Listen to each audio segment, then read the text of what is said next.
मैं सरकारी विद्यालय में पढ़ा हूँ बिहार में। हम लोग के यहाँ शिक्षा व्यवस्था बहुत अच्छी नहीं थी, कभी भी नहीं रही है।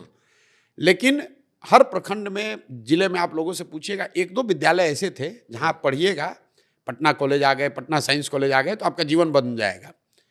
नेतरहाट यहाँ ही पर बिहार में था, जहाँ से 1500 से ज़्यादा IAS IPS एक स्कूल से निकले हैं। नोबा का एसोसिएशन मुझे लगता है कि सबसे ज़्यादा IAS IPS अगर किसी एक स्कूल से आए होंगे वो नेतरहाट बिहार का स्कूल है। लेकिन ये जब ये नई समाजवादी समतामूलक व्यवस्था बनी, तो इसमें नीतीश कुमार ने क्या किया कि शिक्षा को समतामूलक बनाने के चक्कर में हर गांव में इन्होंने विद्यालय खोल दिए, विद्यालय के नाम पर भवन बना दिए। नतीजा क्या हुआ? स्टेट के पास उतना रिसोर्स है नहीं कि उतनी बड़ी व्यवस्था को सपोर्ट करे।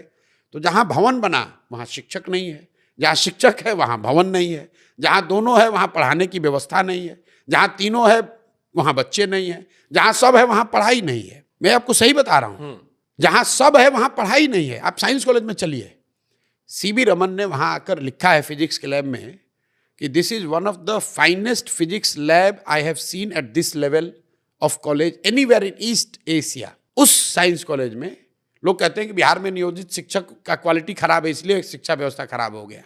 कोई कहेगा कि खिचड़ी बट रहा है इसलिए खराब हो गया है।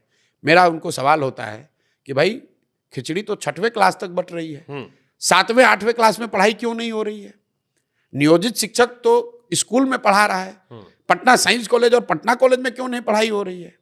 ये इसलिए नहीं हो रही है कि कहीं ना कहीं पिछले 25-30 साल में समाज और सरकार दोनों, मैं अंडरलाइन कर रहा हूं, समाज और सरकार दोनों की प्राथमिकता में शिक्षा है ही नहीं। सही बात। जो शिक्षा और शिक्षण संस्थान है बिहार में, वो सिर्फ सरकारी अनुदान और कुछ सहायता बांटने का केंद्र बन गए हैं।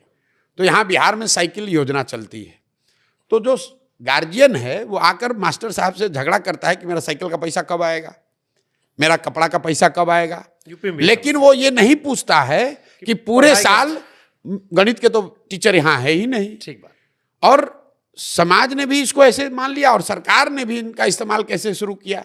जितने शिक्षक हैं इनसे कभी आप स्वच्छता अभियान चलवा रहे हो, कभी इनसे वोटर बनवा रहे हो, कभी इनसे आप झाड़ू लगवा रहे हो, नीतीश कुमार उससे कभी शराबबंदी का काम करवा रहे हैं। ऐसा नहीं कि हम लोग शिक्षा पे खर्च नहीं कर रहे हैं। बिहार सरकार में टोटल 50,000 करोड़ रुपए से ज्यादा हम लोग शिक्षा पर खर्च कर रहे हैं और 50 बच्चा भी यहां से पढ़कर नहीं निकल रहा है।